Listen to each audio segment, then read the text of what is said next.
Iya, Om Ben agak kaget juga loh begitu tahu.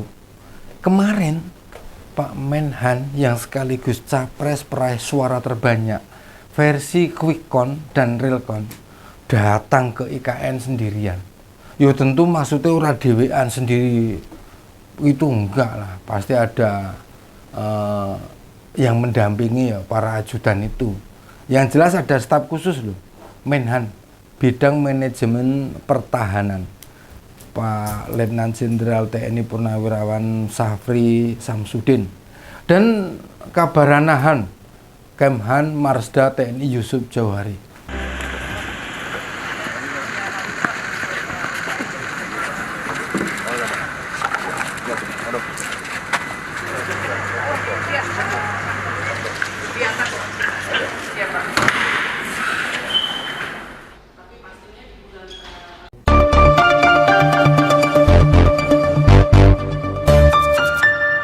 Oh iya, Bung Teddy atau tepatnya Pak Wadan Yonif para rider Mayor Teddy Indrawijaya mendampingi dengan memakai baret merah.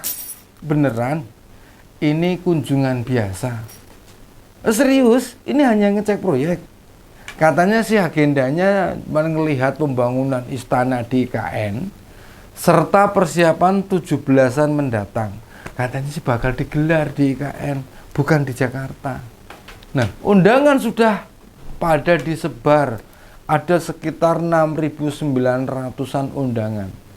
Makanya Prabowo mungkin pengen tahu di lokasi itu bakal seperti apa. Dan upacara 17 Agustus nanti bisa jadi tonggak bersejarah. Upacara terakhir dirinya jadi Menhan. Soalnya tahun depan dia yang akan menjadi inspektur upacara. Yang pengen kita kupas bukan itu. Ya. Namun mengapa Ketua Umum hadir di Kaltim tanpa orang-orang terdekatnya? Seperti kita tahu, dia bukan orang yang terbiasa datang sendiri. Minimal ada elit Gerindra mendampingi. Kayaknya sih dilihat dari berbagai informasi, tidak ada kabar tentang hal itu. Adakah ini mempertontonkan dalam koalisi Indonesia Maju sedang tidak solid? Usai Pilpres kemarin ya, kita tahu suasananya tidak seperti di banyak Pilpres sebelumnya. Yang kalah tidak banyak upaya untuk melawan, dan yang menang ya sepertinya kaget. Orang ngiro loh, nggak nyangka suaranya bisa sampai 58%. Kabarnya mereka yang menang tidak ingin pesta karena menghormati yang kalah. Ya, masa gitu, yang bener. Nah, pesta kemenangan itu biasa sepanjang nggak mengolok-olok, tidak menghina, tidak mencaci yang kalah. Mestinya kan ya bisa berlangsung saja. Nek alasannya duitnya nggak ada, ya nggak mungkin orang-orang berduit di sana banyak. Ya di kubunya Prabowo Gibran. Oke lah. Bila bukan pesta, setidaknya kita melihat ada konsolidasi, menata diri, mensolidkan kembali TKN. Sebab mereka nanti yang bakal menjadi tim transisi, lihat saja. Ya, tim transisi. Tonton lah, lihat. Nggak ada kabar sama sekali loh dari TKN. Juru bicara juga tidak ada yang menyampaikan apapun. Mereka hanya pernah sekali ngadain acara. Ya pas malam tanggal pemilihan itu. Ada Pak Prabowo dan Gibran juga. Setelah itu sudah selesai.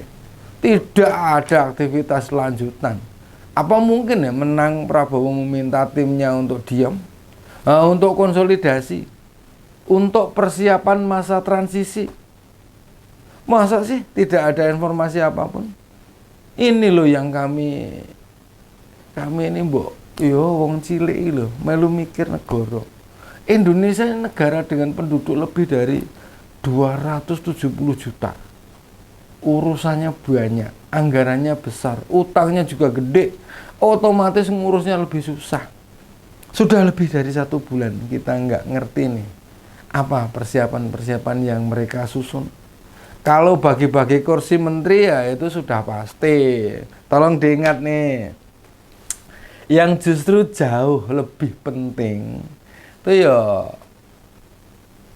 TKN kudu banyak menggali, mengadakan berbagai pertemuan untuk menyusun kerangka RPJMN atau rencana pembangunan jangka menengah nasional. Setiap presiden atau kepala daerah terpilih mesti membuat itu. Kalau buat kepala daerah ya namanya RPJMD dengan masa berlakunya 5 tahun. Rencana jangka menengah itulah yang jadi panduan bahwasanya presiden menjalankan program-program terjemahan dari visi misi itu. Justru ketika serah terima jabatan belum dilakukan, idealnya TKN berkeliling, menyerap aspirasi atau masukan, membagikan draft RPJMN untuk mendapatkan timbal balik.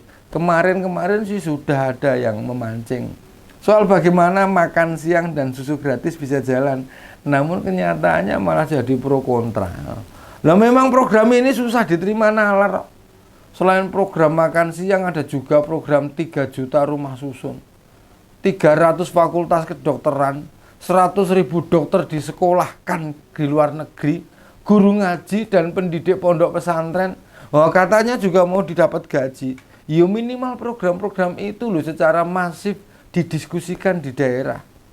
Sehingga polemik Pilpres yang tidak produktif biar berakhir. Dan kita membahas apakah program Prabowo Gibran bisa jalan? Enggak. Loh, lah iya no. Ngapain kita mesti ngeribetin yang sudah kelewat? Kita paham ada banyak yang bisa dipertanyakan selama Pilpres kemarin. Namun mengejar Pilpres, menggelar Pilpres ulang itu sebagai sebuah ngawurisme kayak atau yang tidak mungkin lah, daripada energi rakyat habis berdebat proses yang sudah lewat. Yo mari kita bicara apa yang di depan. Saya sih yo gelo Pak Ganjar kalah nih. Siapa bilang enggak, tapi ya buat apa kita membahas hal yang sudah terjadi dan oleh para elit tidak mungkin digelar ulang. Pilih kita bicara apa yang direncanakan Pak Prabowo saja. Kita nilai bareng-bareng ya. Program-program itu signifikan enggak kira-kira. Nah, mestinya dan idealnya waktu di IKN, Pak Prabowo bicara 1 atau 2 programnya, minta warga yang ditemui berkomentar. Tapi Pak Prabowo nggak boleh emosi. Ingat loh Pak, suara Anda di Pilpres yang paling gede, ya kan? Jadi berlatihlah dengan suara rakyat. Nah, dalam beberapa kunjungan lebih pas mulai sekarang nih, Pak Prabowo didampingi orang yang punya kemampuan mencatat, menilai, dan merumuskan omongan warga yang ditemui. Jangan dari militer, usahakan dari kalangan kampus. Mereka itu nanti barang 1-2 hari setelah kunjungan memberi laporan apa yang disampaikan warga. Nah tentu nanti ada yang dieksekusi, ada yang ditunda, ada yang diserahkan ke Pemda atau Pemprov, atau ada yang didistribusikan ke kementerian lain. Enggak selayaknya nih kunjungan Menhan dilepaskan dari posisinya sebagai capres terpilih.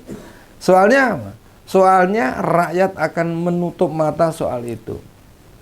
Sejak dari sekarang, Pak Prabowo harus terbiasa mau mendengarkan dan membuka diri kepada aspirasi yang disampaikan. Pada aspirasi yang disampaikan. Standar yang diterapkan Pak Jokowi memang tinggi. Makanya kepala negara mesti rela capek, rela mendengar, rela kepanasan. Kan memang itu bagian tugas.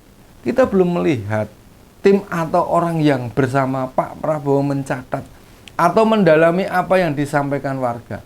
Ini penting agar tradisi suara rakyat yang didengar kepala negara harus tetap berjalan seperti biasa. Jangan terhenti. Demikian opini Umben kali ini. Salam seger waras, tetap semangat. Sampai berjumpa lagi.